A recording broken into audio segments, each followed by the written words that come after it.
दुनिया के नक्शे पर कुछ जगह ऐसी हैं जहां दूर से देखने पर तो शांति और सुकून सा महसूस होता है, लेकिन कुछ ताकतवर देश उस शांति की आड़ में उन जगहों को एक नए महायुद्ध के लिए तैयार कर रहे हैं। ऐसी एक जगह है साउथ चाइना सी, जहां समंदर की सतह तो शांत है, लेकिन गहराइयों में एक बड़ी साजिश बुनी जा रही है। इस साजिश का सूत्रधार है चीन, जो अमेरिका से टकराने के लिए विध्वंसक तैयारियों में जुटा है। ऐसी तैयारियां जो इस संभावित युद्ध को साउथ चाइना सी के दायरे से बाहर लाकर कई देशों में फैला सकती हैं। चीन की इन तैयारियों को लेकर जो खुफिया रिपोर्ट सामने आई है, उसे देखकर सवाल उठ रहे हैं कि अगर वहां तनाव बढ़ा तो बहुत कम वक्त में वो दुनिया के एक बड़े हिस्से को अपनी चपेट में ले सकता है। ये खास रिपोर्ट देखिए। ये वो इलाका है जिसके एक तरफ चीन, सामने ताइवान और आसपास फिलीपींस और जापान है।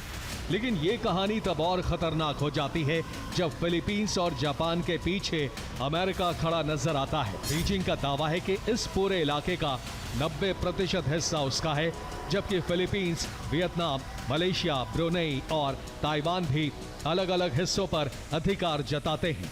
सबसे संवेदनशील इलाकों में से एक है स्प्रैटले आइलैंड्स, जहां चीन ने विवादित रीफ्स और एटॉल्स पर बड़े पैमाने पर निर्माण किया है और उन्हें सैन्य सुविधाओं में बदला है। फिलीपींस के साथ यहां चीन का टकराव लगातार बढ़ता रहा है। मई 2026 में चीन ने फिलीपींस पर विवादित रीफ्स पर निर्माण गतिविधियां बढ़ाने का आरोप लगाते हुए कहा था कि वो अपनी संप्रभुता और समुद्री अधिकारों की रक्षा के लिए जरूरी कदम उठाएगा।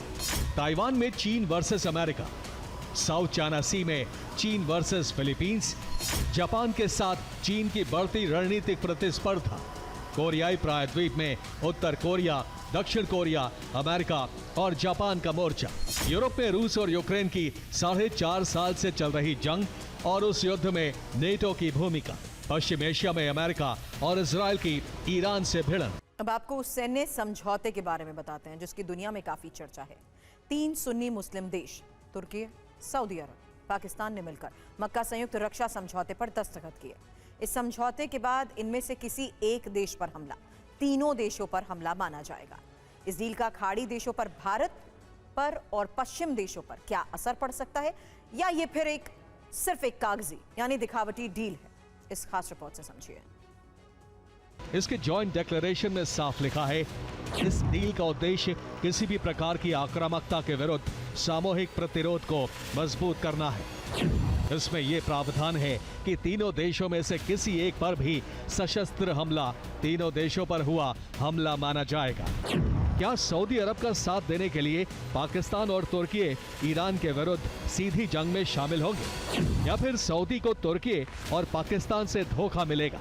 इस बहाने मुस्लिम देशों से एकजुट होने और अपनी सुरक्षा के लिए विदेशी ताकतों पर निर्भरता कम करने की अपील की है। जबकि ईरानी संसद की राष्ट्रीय सुरक्षा और विदेश नीति समिति के सदस्य इब्राहिम रजाई ने समझौते की खुली आलोचना की है।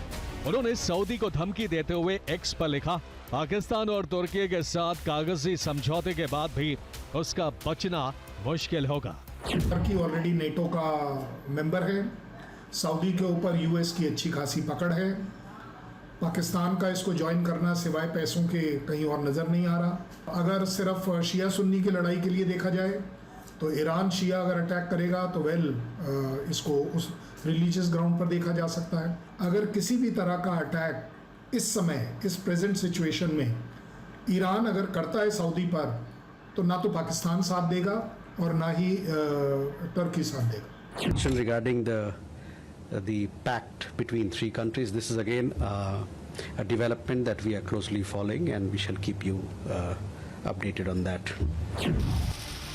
भारत का साफ मानना है कि वो इस डील के संभावित नतीजों पर नजर बनाए हुए है, जबकि सऊदी अरब के पब्लिक डिप्लोमेसी के उप मंत्री रायत क्रिमली ने इस आशंका पर जो सफाई दी है वो भारत के लिए राहत के जैसी है। उन्होंने कहा, ये एग्रीमेंट खाड़ी अरब और अंतर्राष्ट्रीय सहयोगियों के साथ किंगडम के मजबूत और रणनीतिक संबंधों की कीमत पर नहीं किया गया है। इससे किसी भी देश की सुरक्षा को कोई खतरा नहीं है।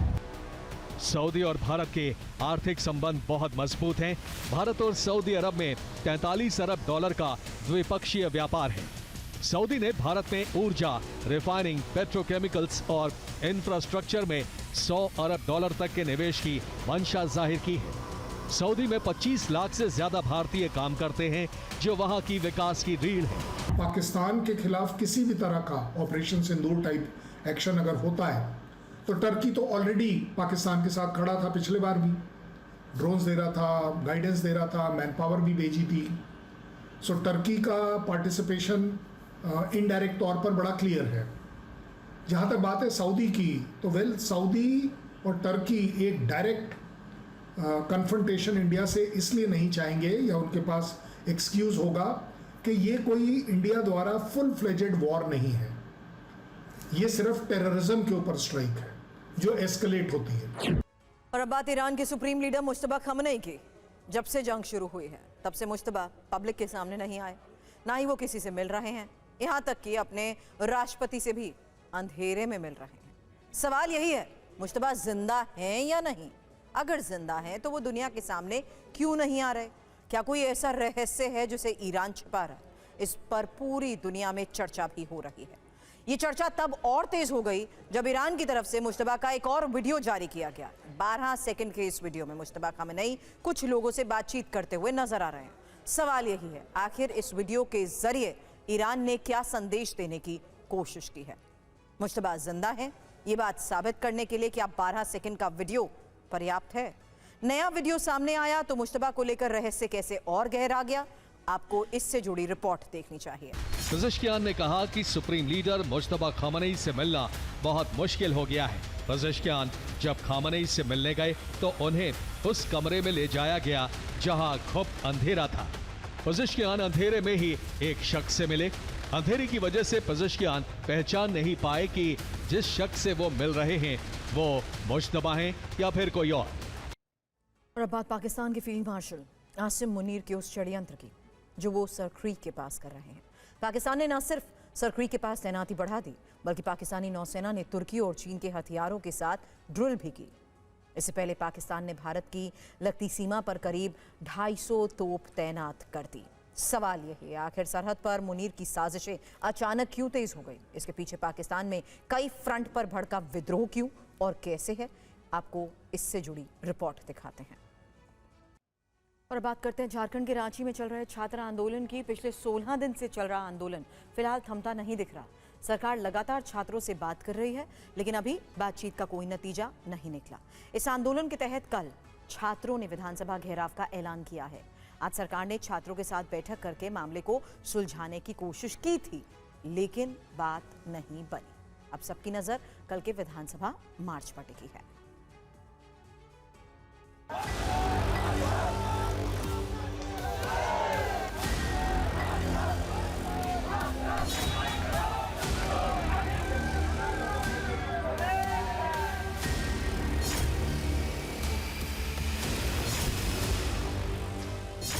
रांची के जयपाल सिंह मुंडा स्टेडियम में पिछले 16 दिनों से छात्रों का प्रदर्शन जारी है। सरकार से कई दौर की बातचीत हो चुकी है, लेकिन अभी तक उसका कोई नतीजा नहीं निकला। आज सरकार और छात्र प्रतिनिधियों के बीच 6 घंटे तक बातचीत चली। हर एक मुद्दे पर लंबी चर्चा, लेकिन एक मांग पर बात फिर अटक गई। छात्र कह रहे हैं कि JSSC CGL रद्द किए बिना और CBI जांच के बिना आंदोलन खत्म नहीं होगा। यानी बातचीत की टेबल पर सरकार और छात्र प्रतिनिधियों ने मुद्दों को सुलझाने में कदम आगे तो बढ़ाया, लेकिन टकराव अभी खत्म नहीं हुआ। झारखंड के रांची में चल रहे जयपाल सिंह मुंडा स्टेडियम के अंदर छात्रों का आंदोलन 16वें दिन भी जारी है। आज करीब 6 घंटे की बैठक चली है सरकारी कमेटी से उन छात्रों की जो इस आंदोलन में शामिल हैं, जो अनशन कर रहे हैं। देवेंद्र नाथ महतो का ग्रुप हो या दूसरे संगठनों का ग्रुप हो, तमाम छात्रों ने मुलाकात करी है आज सरकारी कमेटी से, और 6 घंटे की बैठक के बाद भी कोई नतीजा नहीं निकला। मुलाकात बेनतीजा रही। सरकार ने कहा कि वो 14वीं JPSC की परीक्षा को रद्द करने के लिए तैयार हैं, लेकिन JSSC CGL की जो परीक्षा है उसको वो रद्द नहीं कर सकते, क्योंकि उसके अभ्यर्थी जो हैं वो पहले से ही नौकरी में आ चुके हैं। और ये मामला हाई कोर्ट और सुप्रीम कोर्ट से क्लियर होने के बाद ही जो छात्र हैं उनके रिजल्ट्स आए और फिर उनको नौकरियां दी गई। सरकार की ओर से CID जांच और रिटायर्ड जज की निगरानी वाली कमेटी का प्रस्ताव रखा गया है, जिसे लेकर छात्रों की सहमति नहीं बनी। हालांकि 14वीं जेपीएससी परीक्षा को लेकर सरकार की ओर से आगे कार्रवाई का भरोसा दिया गया है। हमारी जो मांगे थी उसमें जो है सो 14 जेपीएससी बैकलॉग 2023, जेपीएससी बैकलॉग 2025 ये तीनों एग्जाम को सरकार जो है सो रद्द करने पर विचार बनाई है। इसके अलावा टीडीपीएल एजेंसी द्वारा जितने भी एग्जाम ली गई है उस पर जो है सो सरकार ने सीआईडी और ईडी का जांच का प्रस्ताव दिए हैं। इसके अलावा जो है सो जितने भी हम लोग का रिफॉर्म से संबंधित मैटर था उसमें लगभग सभी मैटर को सरकार ने माने हैं। कुछ एक आध को छोड़ के जैसे एज रिलैक्सेशन को लेकर के इस पर सहमति नहीं बन पाई है। सरकार का तर्क है कि जीएसएससी के परीक्षा को रद्द करने का अधिकार इस स्तर पर नहीं है, क्योंकि मामला हाई कोर्ट और सुप्रीम कोर्ट के संज्ञान में आ चुका था और फिर नियुक्तियां हुई हैं, उसके अभ्यर्थी नौकरी में आ चुके हैं। सरकार की ओर से यह भी कहा गया कि सीजीएल से जुड़े कुछ अभ्यर्थी पहले से नौकरी कर रहे हैं, इसलिए परीक्षा रद्द करने का मामला और अधिक जटिल है। हालांकि सरकार दावा कर रही है कि ज्यादातर बिंदुओं पर सहमति बन गई है। 98% बिंदुओं पर सरकार ने सहमति प्रदान की। 2% बिंदु पूरे में मसले में जो बचे, जो सिर्फ और सिर्फ सीजीएल की परीक्षा के रद्द करने के थे, और सरकार का स्पष्ट कहना है कि जो माननीय न्यायालय के आदेश पर परीक्षा कंडक्ट की गई है, जिसका परीक्षा का प्रकाशन है, जिसके अभ्यर्थी नौकरी कर रहे हैं, उनको सरकार अपने तरफ से रद्द नहीं कर सकती है। सरकार छात्रों में विश्वास जगाने के लिए सीआईडी के ऊपर एक रिटायर्ड जज की अध्यक्षता में एक कमेटी बनाने को तैयार थी कि यदि सीआईडी आपकी बातों को नहीं सुनती है तो रिटायर्ड जज का एक विंडो आपको हम दे रहे हैं जहां आप अपनी बातों को रख सकेंगे। छात्र पूरे मामले की जांच सीबीआई से कराने की मांग पर अड़े हैं। सरकार की तरफ से सीआईडी जांच का प्रस्ताव है। इतना ही नहीं, सरकार ने कहा है कि सीआईडी जांच की निगरानी रिटायर्ड जज की अध्यक्षता वाली कमेटी करेगी, लेकिन छात्रों को सीबीआई जांच से कम कुछ भी मंजूर नहीं। स्पष्ट रूप से कहूँ, हमारी मांग सीबीआई की है। हम लोग सीबीआई जांच पे हम रद्द करने की मांग थी। हाँ, यस सर, आपकी मांग रद्द करने की थी। हम लोगों ने ये भी बोला कि परीक्षा को रद्द करते हुए जो सीबीआई इंक्वायरी होनी चाहिए, जिस पे सहमति नहीं बन पाई है, यही हमारा जो है अंतिम है। इस बैठक के बाद छात्रों ने साफ कर दिया कि कल यानी 10 अगस्त का प्रस्तावित विधानसभा घेराव का कार्यक्रम फिलहाल जारी रहेगा, वो किसी भी हाल में नहीं रुकेगा। इस बीच देर शाम इस मुद्दे से जुड़ी एक अहम खबर सामने आई। खबर ये कि छात्र आंदोलन के बीच झारखंड लोक सेवा आयोग के 3 सदस्यों ने इस्तीफा दे दिया।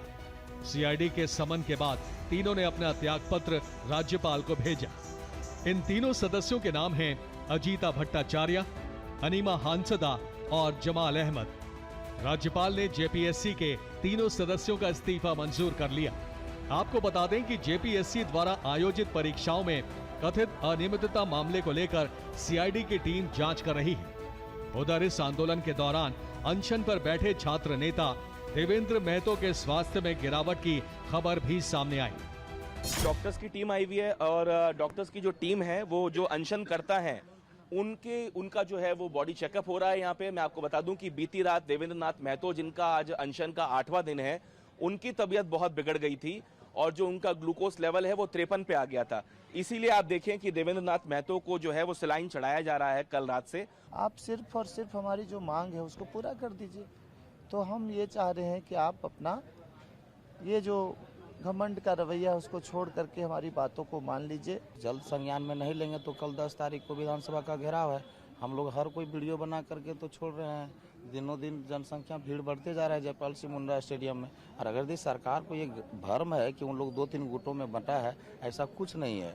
10 तारीख को सारे लोग मिल करके एक साथ विधानसभा का घेराव कर रहे हैं और पूरे झारखंड के ही नहीं पूरे भारत के लोग आ रहे हैं।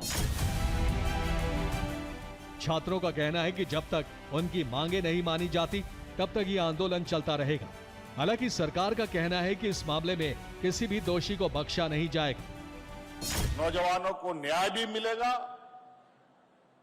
और जिन्होंने गड़बड़ी की है उनको कठोर से कठोर दंड भी मिलेगा। आप छात्र हैं,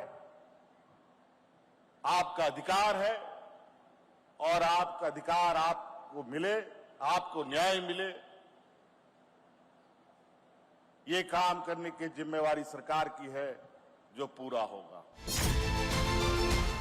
झारखंड के मुख्यमंत्री छात्रों को भरोसा दे रहे हैं, लेकिन छात्र एक ही बात पर अड़े हैं, वो ये कि आश्वासन नहीं, समाधान चाहिए।